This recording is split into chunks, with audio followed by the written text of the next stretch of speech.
E olha só, os médicos querem indicar a cirurgia bariátrica para pacientes com diabetes do tipo 2. Eles afirmam que essa seria uma forma de controlar as taxas de açúcar no sangue.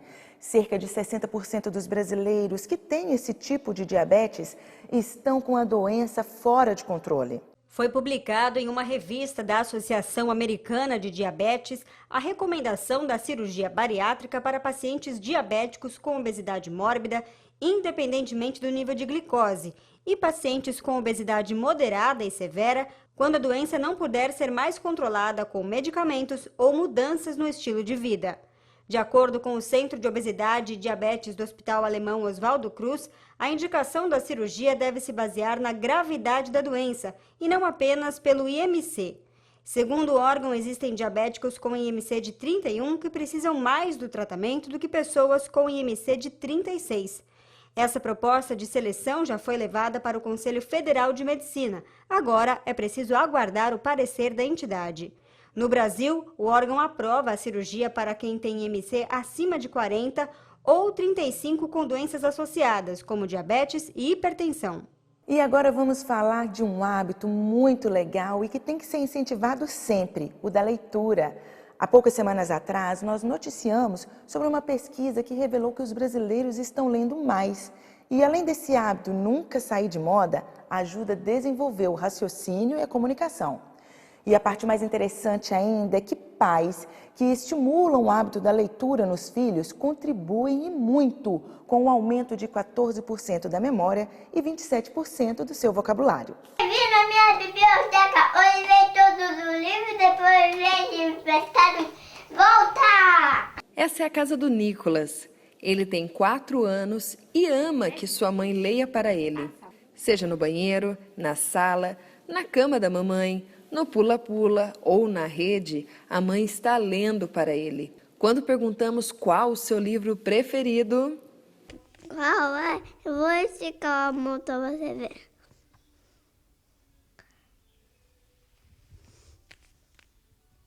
Do boliche. E isso não foi nada combinado não, viu? O estudo concluiu ainda que a leitura frequente dos pais para as crianças leva a maior estimulação fonológica, o que é importante para a alfabetização, a maior estimulação cognitiva em casa e há um aumento de 25% de crianças sem problemas de comportamento. E a mãe concorda. Favorece muito ao vocabulário, ele tem um vocabulário muito bom, a imaginação, a criatividade.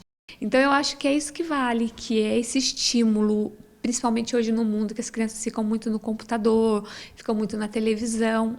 Então eu acho que a mãe, os pais, motivando a leitura, incentivando desde pequeno, a gente vai conseguir ainda manter filhos leitores. O hábito dos pais de ler para as crianças em casa pode trazer mais benefícios do que se imagina. Um estudo da Universidade de Nova York, divulgado esta semana, mostra um aumento de 14% no vocabulário e de 27% na memória de trabalho de crianças, cujos pais leem para elas pelo menos 2 livros por semana. Desde pequenininho, eu sempre coloquei livro presente na vida dele. Então, quando ele era bebê, tinha os livrinhos de banho. Depois foram os livrinhos de sons e foi se tornando um hábito natural, não teve um planejamento. A mãe Nelif já vem fazendo isso desde o primeiro filho, há 20 anos atrás. E agora é a vez do Nicolas. Com o Matheus foi mais fácil, porque a internet não era como hoje. Eu era mais leitora na época. Então, eu sempre lia para ele e ele sempre gostou muito de leitura e o que eu acho que favoreceu muito. Hoje, com 20 anos, ele é um leitor. Para Nelif, ela não teve essa mesma oportunidade que os filhos. Eu não tive a mesma oportunidade, eu precisava ajudar no serviço de casa e cada vez que eu pegava um livro, minha mãe falava assim, não, você tem que lavar a louça. Então isso me causava uma certa frustração. O professor de comunicação, Reinaldo, explica a importância da leitura. Olha, é muito importante porque fortalece o crescimento das pessoas, principalmente as crianças, né? Se elas não conseguem ler, não sabem ler, alguém vai e lê para ela, isso é fundamental. A gente sabe que hoje em dia a tecnologia está dominando o mundo, Mas é possível você ler também no computador, tem um livro digital, tem Bíblia digital. Então, hoje não faz sentido você viver sem ter uma leitura. E eles agradecem. Obrigada, mamãe.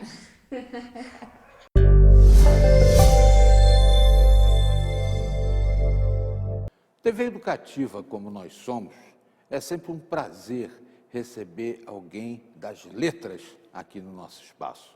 E hoje nós vamos conversar com alguém que, além de escrever muito bem e de contar muito bem, com detalhes, as histórias que a vida ensina, ele também é um mestre, né? Um professor na sala de aula, é conselheiro da APEOESP.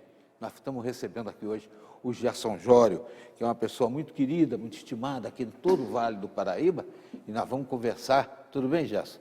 Tudo a bem, respeito, posso À compulsar vontade. aqui seu livro? As histórias de muitos amigos de Gerson Jório. Isso aí foi um apanhado, né, que você foi fazendo ao longo do tempo, as Ao pessoas longo que do conversavam tempo. com você. Exatamente, Cataldi. São histórias ouvidas, casos de amigos, né? E tudo começou no Jornal da Cidade, quando o nosso amigo saudoso José Antônio de Oliveira nos convidou para escrever uma coluna no Jornal da Cidade, e essa coluna que eu mantive durante 7 anos, enquanto o Zé viveu, eu escrevia de tudo. E entre essas coisas, algumas crônicas, alguns casos de amigos. Aí você foi armazenando tudo isso Exatamente, e saiu contando depois. exatamente. É exatamente isso. Então, esse livro reúne 238 historinhas, né? Todas curtas, todas divertidas e todas verídicas, né? E eu já soube até que houve uma, pelo menos, que foi dramatizada, né? Sim, Está em sim, vídeo, está no YouTube. nós temos, inclusive, a primeira delas, que é o preço da mudança, que se chama. Nós construímos um canal no YouTube que leva o nome de Histórias de Muitos Amigos, e que nós temos essa historinha dramatizada por 2 atores de Pinda, atores premiados do teatro amador, e então o pessoal pode assistir essas histórias, muito interessante essa história. Agora, Gerson, por que você escolheu uma editora de Portugal? Foi um acaso, porque a Chiado entrou no Brasil em 2015. Foi justamente na época que eu estava procurando uma editora para publicar esse livro. Então, eu entrei em contato com a Chiado e deu tudo certo, né? A Chiado é a maior editora de língua portuguesa do mundo, e o livro foi lançado no Brasil e simultaneamente em Portugal e em outros países da língua portuguesa. Inclusive, ele tá à venda em livraria, na Bertrand, por exemplo, que é a maior livraria, Bertrand Livreiros, a maior livraria de Portugal, né? E em virtude disso, a gente está fazendo uma divulgação através da internet, através dos youtubers, dos meninos hoje que divulgam a leitura, e também construímos uma página na internet, e essa divulgação está se dando pelo meio eletrônico. Você falando do Zé Antônio de Oliveira, né? É uma pessoa muito estimada, hoje chamado Saudade, né? Ele já se foi. Mas o Zé também é uma figura muito interessante, né? Uma personalidade bem, né? Exatamente. Tem historinha dele? Tem umas historinhas do Zé aqui, né? Conta algumas, então, Não, por favor. Tem do Zé, por exemplo, até que o Zé que era apelidado de Gravatão, né? Gravatão, porque ele estava sempre de gravata. E foi numa época que a gravata tinha um Exatamente. triângulo enorme aqui embaixo. Mas o Zé não sabia dar nó em gravata. Ah, é? Então, o Zé era uma Escalava figura... um amigo para ficar dando nó em todas as gravatas que ele tinha, para deixar tudo prontinho, já só para... E uma das histórias que tem aqui do Zé, muito interessante, que ele era amigo do delegado Bittencourt, você se lembra disso? E o Bittencourt, ele foi para São José dos Campos, chefiar a regional de polícia lá, e o Zé um dia foi visitá-lo.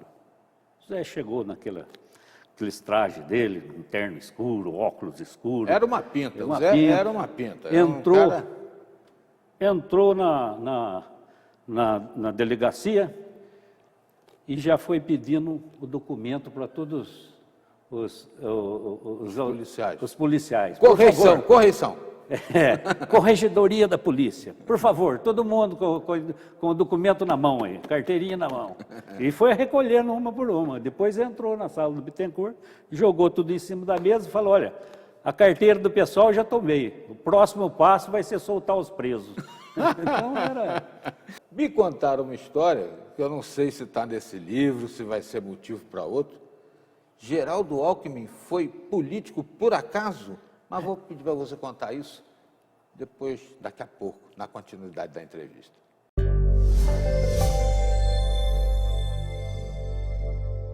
E veja a seguir no Repórter Setorial.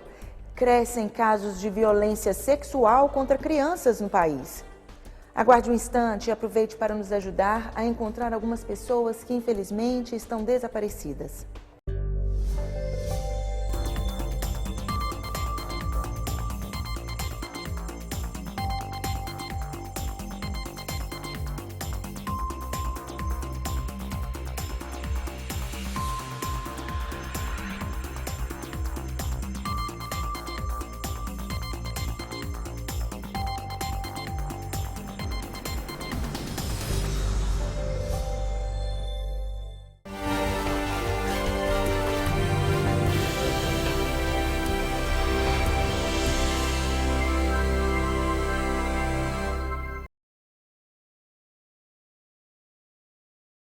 Olá, chegou a hora de você ficar mais informado. Pontualidade e mais informação. Credibilidade e mais cobertura. Precisão e mais inclusão social. Imparcial e mais dinâmico. O repórtersetorial.com é o seu novo acesso.